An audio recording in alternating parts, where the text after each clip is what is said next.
به نام خدا، با درود فراوان خدمت شنوندگان عزیزم به داستان دیگر خوش آمدید. این داستان روستایی که هر شب یک نفر در آن ناپدید می شود. باران آرام روی سقف‌های چوبی روستای مهدره می بارید. این روستا روی هیچ نقشه‌ای معروف نبود. جاده‌ای باریک میان جنگلی انبوه تنها راه رسیدن به آن بود. مردم میگفتند مهدره آرامترین روستای منطقه است، اما هیچ کس از رازی که هر شب در آن تکرار میشد حرفی نمیزد. نوید خبرنگار 35 ساله برای تهیه گزارشی درباره مهاجرت روستاییان به مهدره رفت، اما از همان لحظه ورود چیزی عجیب توجهش را جلب کرد. در میدان کوچک روستا تخته‌ای چوبی نصب شده بود. روی آن فقط یک جمله نوشته شده بود: امشب نوبت چه کسی است؟ زیر جمله نام تمام ساکنان روستا نوشته شده بود. کنار یکی از نامها یک زبدر قرمز دیده میشد. نوید از پیرمردی که کنار تخته ایستاده بود پرسید: این یعنی چه؟ پیرمرد فقط گفت: فردا صبح آن اسم دیگر روی این تخته نیست. نوید تصور کرد مراسمی محلی یا یک رسم قدیمی است، اما وقتی شب شد فضای روستا کاملا تغییر کرد. با غروب خورشید همه درها بسته شد. چراغ خانه ها خاموش شد. هیچ کس بیرون نماند. حتی صدای سگ ها هم قطع شد. انگار تمام روستا نفسش را حبس کرده بود. صاحب مهمانخانه، پیرزنی به نام ننه ماه، قبل از خواب فقط یک هشدار به نوید داد: اگر بعد از نیمه شب صدای در زدن شنیدی جواب نده. نوید لبخند زد. اگر کسی کمک بخواهد چه؟ پیرزن رنگش پرید. آن دیگر بدتر است. اگر صدای آشنایی شنیدی باز هم در را باز نکن. ساعت از 3 بامداد گذشته بود. نوید هنوز بیدار بود و از پنجره میدان روستا را نگاه میکرد. مه غلیظی همه جا را پوشانده بود.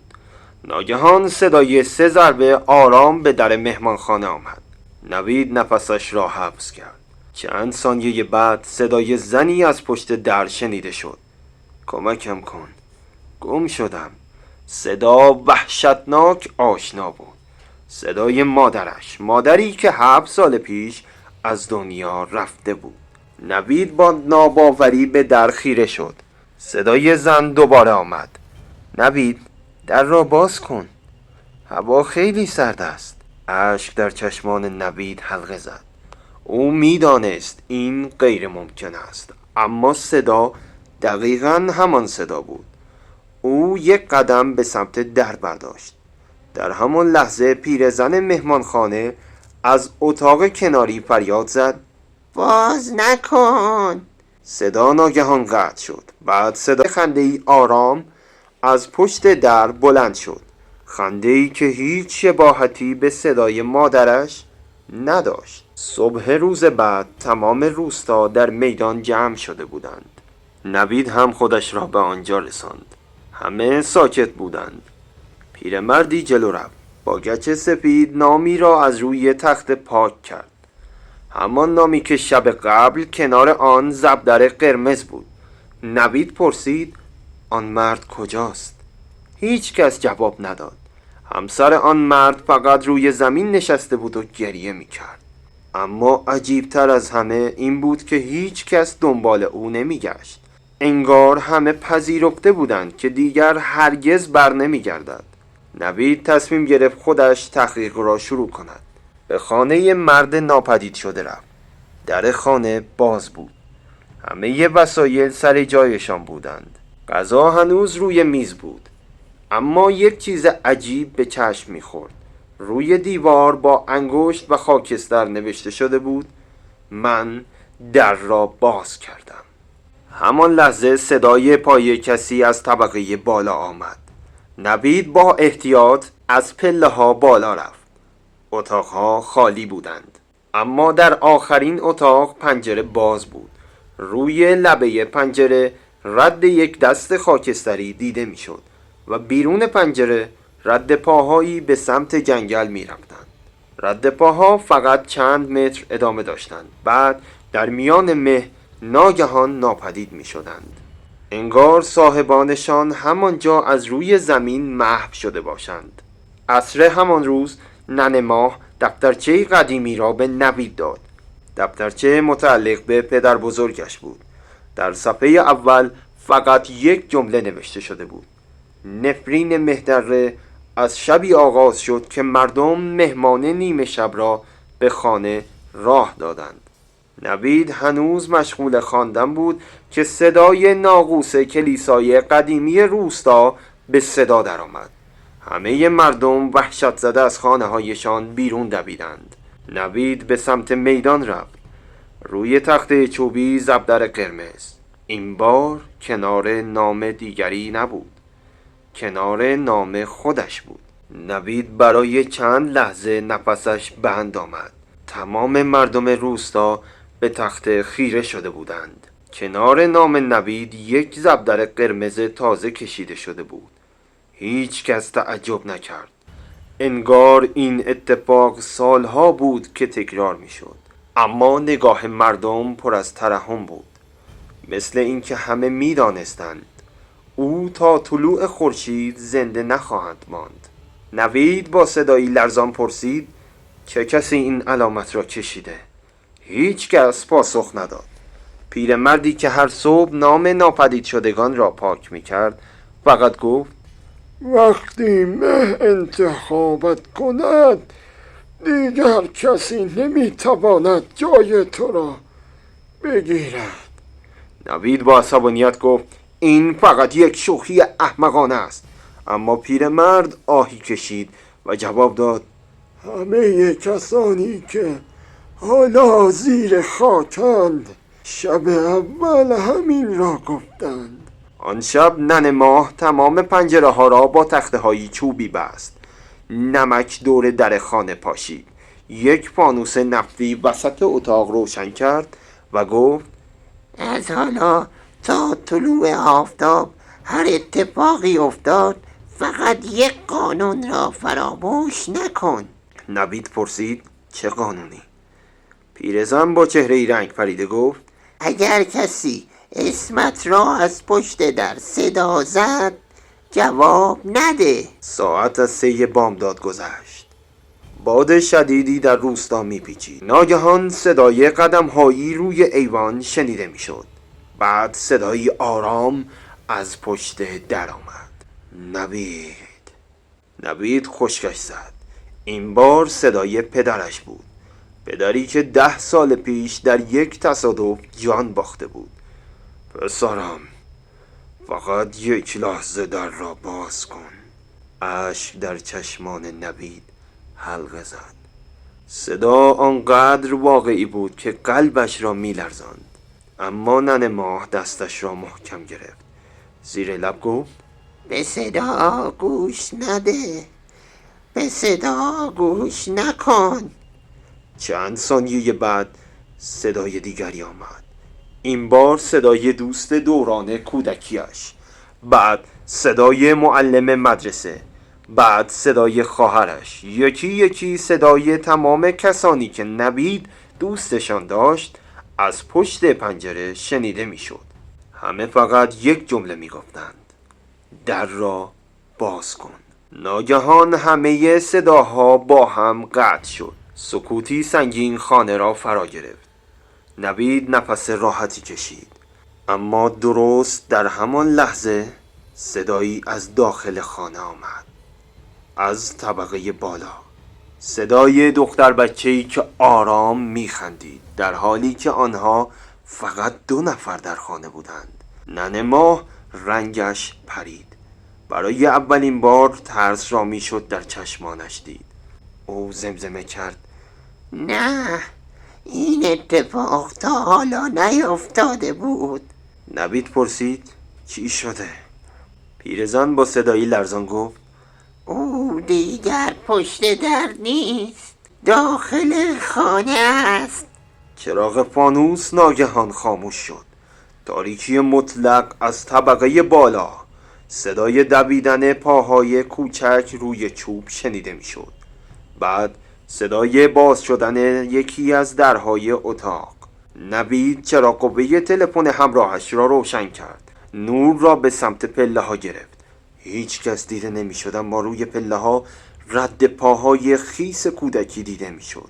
رد پاهایی که آرام به سمت پایین می آمدن. وقتی آخرین رد پا به کف اتاق رسید، همه چیز متوقف شد. سکوت. چند ثانیه بعد صدای نفس کشیدن کسی درست پشت سر نوید شنیده می شد. او آرام برگشت. هیچ کس آنجا نبود. اما روی دیوار با رطوبت جمله‌ای نوشته شده بود: امشب هنوز تمام نشده. در همان لحظه ناقوس کلیسای قدیمی 3 بار به صدا درآمد. ننه ماه با وحشت گفت: فقط یک راه مانده است. فقط یک راه مانده. او از زیر فرش اتاق کلیدی زنگ زده بیرون آورد. کلیدی که روی دستش نماد عجیبی حک شده بود. نوید پرسید: این چیست؟ پیرزن گفت: کلید سرداب کلیسا، جایی که حقیقت نفرین مهدره از آنجا آغاز شد. اگر میخواهی زنده بمانی، باید قبل از طلوع آفتاب در سرداب را باز کنی. نوید کلید را گرفت. باران شدت گرفته بود. او از خانه بیرون زد و به سمت کلیسای متروکه دوید. اما وقتی به میدان روستا رسید، دید همه مردم بی حرکت ایستادند و به جنگل خیره شدند. از دل مه 10 سایه انسانی آرام به سمت روستا حرکت می کردند. نوید با دقت نگاه کرد و وحشت وجودش را فرا گرفت، چون یکی از آن سایه ها همان مردی بود که دیشب ناپدید شده بود. اما دیگر انسان به نظر نمی رسید. مه غلیظتر از همیشه بود. نوید در میدان روستا خشکش زده بود. 10 سایه از دل جنگل بیرون می آمدند، آرام بی صدا. انگار پاهایشان زمین را لمس نمی کرد. مردم روستا سرهایشان را پایین انداخته بودند. هیچ کس جرأت نگاه کردن نداشت. فقط ننه ماه زیر لب زمزمه کرد: چشم در چشمشان نشو. اگر چهرت را به خاطر بسپارند، شب بعد دوباره سراغت می آیند. نوید اما نتوانست مقاومت کند. نور چراغ قوه را روی یکی از سایه ها انداخت. قلبش از تپش ایستاد. همان مردی بود که شب قبل ناپدید شده بود، اما چهرهش دیگر طبیعی نبود. پوستش رنگ خاکستر گرفته بود. چشمانش کاملا سفید شده بود. لبهایش تکان می‌خورد، اما صدایی از دهانش بیرون نمی آمد. او فقط دستش را به سمت روستا دراز کرده بود، انگار از کسی کمک می‌خواست. ناگهان تمام سایه ها با هم ایستادند. همه سرشان را به سمت نوید برگرداندند. سپس همزمان یک جمله را با صدایی خفه و ترسناک گفتند: مهمان باید بماند. همان لحظه مه غلیظتر شد. وقتی چند ثانیه بعد کنار رفت، همه سایه ها ناپدید شده بودند. ننه ماه دست نوید را گرفت و با عجله به سمت کلیسای متروکه دوید. در چوبی کلیسا با صدای بلندی باز شد. در چوبی کلیسا با صدایی بلند باز شد. داخل تاریک و سرد بود. ردیف نیمکت‌های قدیمی زیر لایه‌ای از گرد و غبار پنهان شده بودند. در انتهای کلیسا دری آهنی دیده می‌شد. همان سردابی که کلیدش در دست نوید بود. کلید با سختی در قفل چرخید. در باز شد. پله‌های سنگی به اعماق زمین می‌رفتند. هوای پایین بوی رطوبت و شمع سوخته می‌داد. وقتی به انتهای پله‌ها رسیدند، با اتاقی گرد روبرو شدند. دیوارهای اتاق پر از نام انسان‌ها بود. صدها نام. برخی قدیمی و محو، برخی تازه و واضح. نوید با وحشت متوجه شد آخرین نامی که روی دیوار حک شده بود نام خودش بود، اما کنار نامش تاریخ مرگ هنوز خالی بود. در وسط اتاق صندوقچه‌ای سنگی قرار داشت. ننه ماه آن را باز کرد. داخل صندوق دفترچه‌ای چرمی بود. صفحه اول چنین نوشته شده بود: اگر این دفتر را میخوانی یعنی نفرین یک بار دیگر بیدار شده است. نوید با عجله ورق زد. در صفحات بعد حقیقتی نوشته شده بود که تمام باورهایش را فرو ریخت. حدود 100 سال پیش مهدره روستایی عادی بود، تا اینکه شبی مسافری ناشناس نیمه شب در خانه کت خدا را زد. او زخمی و گرسنه بود. مردم روستا او را به خانه راه دادند، اما صبح روز بعد هیچ اثری از آن مرد پیدا نشد. در عوض نخستین نفر از اهالی روستا ناپدید شد. از آن شب به بعد هر شب مه یک قربانی میخواست. نوید زیر لب گفت: یعنی همه این سالها فقط به خاطر یک غریبه؟ ننه ماه آرام سرش را تکان داد. نه، اون مرد انسان نبود. در همان لحظه صدای بسته شدن در سرداب آمد. چرا قوه نوید خاموش شد. فقط نور شمع قدیمی باقی مانده بود. بعد صدای قدم‌های آرام در اتاق پیچید، اما آنها فقط 2 نفر بودند. صدا از کجا می آمد؟ صدای قدم‌های آرام در اتاق پیچید، اما آنها فقط 2 نفر بودند. صدا از کجا می آمد؟ نوید نور شمع را بالا گرفت. در انتهای اتاق مردی با لباسهای کهنه ایستاده بود. صورتش زیر کلاهش پنهان بود. او آرام گفت: بالاخره بعد از 100 سال مهمان جدید آمده. نوید پرسید: تو کی هستی؟ مرد سرش را بالا آورد. چهره ای نداشت. جای صورتش فقط مه سیاهی در حرکت بود. او لبخند زد، لبخندی که بدون دهان دیده میشد، و گفت: من همان مهمان نیمه شب هستم. ناگهان تمام شمع‌ها خاموش شد. تاریکی مطلق. از دل تاریکی صدای صدها نفر به گوش رسید. همه با هم یک جمله را تکرار می کردند: تا مهمان بعدی نیاید هیچ کس آزاد نمی شود. وقتی نور ماه از پنجره کوچک سرداب به داخل تابید، نوید دیگر تنها نبود. تمام کسانی که سالها در مهدره ناپدید شده بودند بی حرکت دور او ایستاده بودند و همه فقط به او خیره شده بودند. نوید نفسش را در سینه حبس کرد. 10 نفر دور او حلقه زده بودند. همان مردان و زنان و کودکانی که طی سالها در مهدره ناپدید شده بودند. چهره‌هایشان رنگ پریده بود، چشم‌هایشان خالی از زندگی، اما در نگاهشان خواهش دیده میشد، نه خشم. مرد بی چهره یک قدم جلو آمد.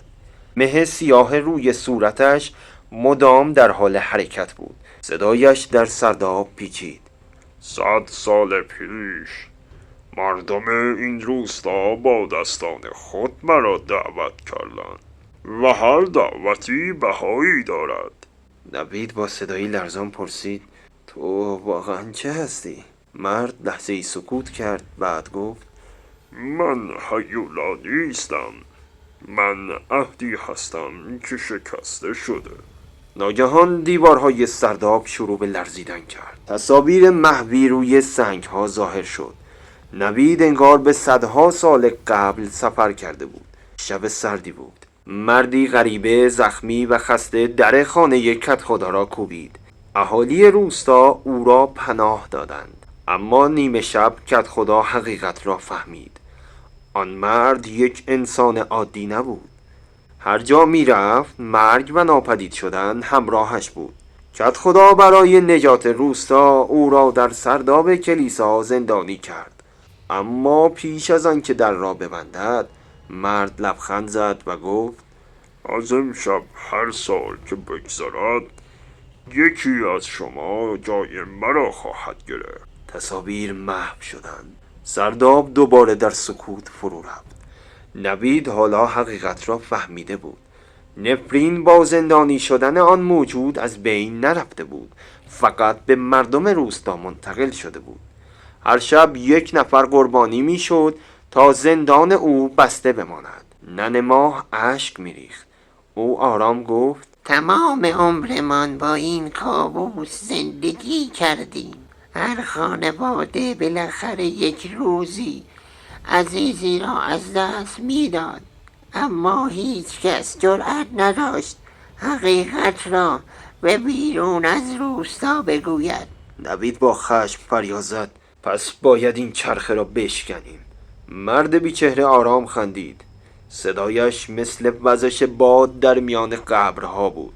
می توانی، اما فقط یک شرط دارد. نوید پرسید: چه شرطی؟ مرد دستش را به سمت دیوار سنگی دراز کرد. روی دیوار نوشته‌ای با خون ظاهر شد: یا همه آزاد می شوند یا یک نفر برای همیشه جای مرا می گیرد. همان لحظه تمام ارواح روستا به نوید نگاه کردند. در چشمانشان امید دیده می شد.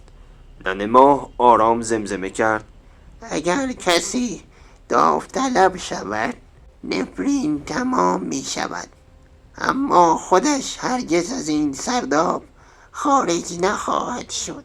نوید سکوت کرد. به چهره تک تک ناپدید شدگان نگاه کرد. کودکانی که هیچ وقت بزرگ نشدند. پیرمردهایی که خانواده هایشان سالها چشم انتظارشان ماندند. و مردی که شب اول ناپدید شده بود. او هنوز دستش را به سمت نوید دراز کرده بود. انگار می گفت: ما را نجات بده. در همان لحظه صدای زنگ کلیسا به گوش رسید. طلوع آفتاب نزدیک بود. مرد بیچهره گفت: تا اولین پرتوی خورشید فرصت داری. تصمیم بگیر. اگر تصمیم نمی گرفت، آن شب نام نوید نیز از روی تخته روستا پاک می شد و چرخه نفرین برای 100 سال دیگر ادامه پیدا می کرد. نوید نفس عمیقی کشید و قدمی به سوی مرد بیچهره برداشت. نوید آرام به سمت مرد بیچهره قدم برداشت. سرداب کلیسا در سکوتی سنگین فرو رفته بود. همه ارواح بی حرکت او را تماشا می کردند. صدای قطره های آب از سقف سنگی می چکید. طلوع آفتاب نزدیک بود. مرد بیچهره گفت: فقط 2 راه داری. یا جای مرا میگیری و همه آزاد میشوند، یا از اینجا میروی و امشب نفر بعدی ناپدید خواهد شد. نوید چند لحظه سکوت کرد. بعد نگاهش به دفترچه قدیمی افتاد. همان دفترچه‌ای که ننه ماه به او داده بود. او دوباره صفحه آخر را باز کرد. اما این بار جمله‌ای را دید که قبلا وجود نداشت. با جوهری کمرنگ نوشته شده بود: نفرین با قربانی آغاز شد، اما با حقیقت پایان می‌یابد. نوید با خودش گفت: حقیقت؟ ناگهان همه چیز را به یاد آورد. در تمام روایت‌های قدیمی روستا فقط یک نفر داستان را تعریف کرده بود: کدخدا. اما هیچ کس هرگز از خود آن غریبه چیزی نشنیده بود. نوید رو به مرد بیچهره کرد و گفت: تو دروغ گفتی. برای اولین بار سکوت سنگینی بر سرداب حاکم شد. مرد بیچهره هیچ پاسخی نداد. نوید ادامه داد: اگر مردم تو را زندانی کردند حتما دلیلی داشتند، اما چرا هیچ وقت حقیقت را نگفتی؟ چهره مه‌آلود مرد برای لحظه‌ای لرزید. نوید دفترچه را ورق زد. میان صفحات نامه‌ای تا خورده پیدا کرد. نامه‌ای که هرگز خوانده نشده بود. او با صدایی بلند خواند: اگر کسی این نامه را پیدا کرد بداند که نفرین از غریبه آغاز نشد، از طمع ما آغاز شد. ما برای رسیدن به گنجی که زیر کلیسا پنهان بود مسافری بیگناه را متهم کردیم و زنده زنده در سرداب دفنش کردیم. آخرین نفرین او این بود که تا اعتراف نکنیم آرامش از این روستا گرفته شود. ننه ماه اشک ریخت. زمزمه کرد: پس تمام این سالها. نوید فریاد زد: نفرین از دروغ متولد شد، نه از آن مرد.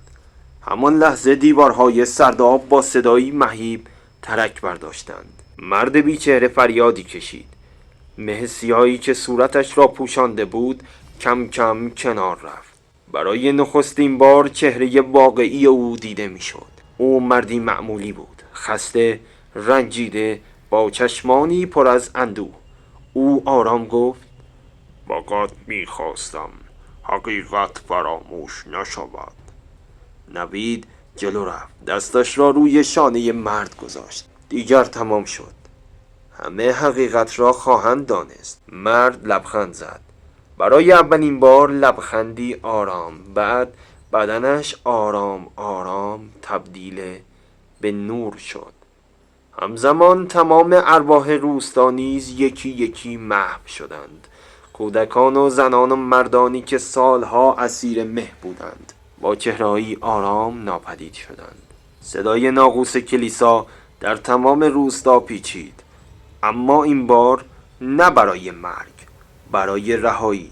همان لحظه اولین پرتوی خورشید از پنجره سرداب به داخل تابید. مهی که سالها اطراف روستا را پوشانده بود آرام کنار رفت.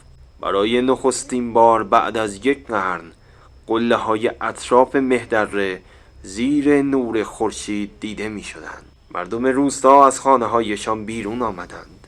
آنها به آسمان نگاه می کردند و گریه می کردند، چون دیگر هیچ مهی وجود نداشت. چند ماه بعد نوید تمام حقیقت را در قالب یک کتاب منتشر کرد.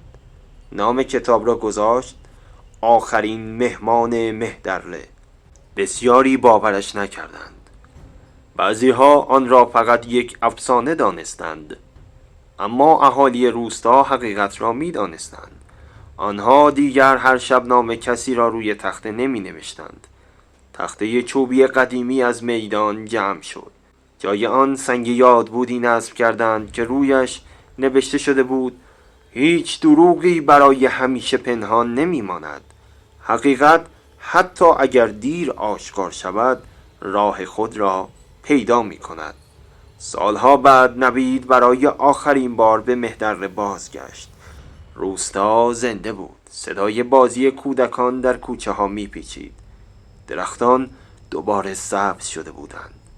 او با لبخندی از کنار کلیسا گذشت، اما درست هنگام خروج از روستا برای لحظه ای از میان درختان مردی را با لباسهای کهنه دید. همان مردی که سالها پیش مهمان نیمه شب نامیده شده بود. مرد فقط لبخند زد، کلاهش را به احترام برداشت و در نور طلوع آرام ناپدید شد.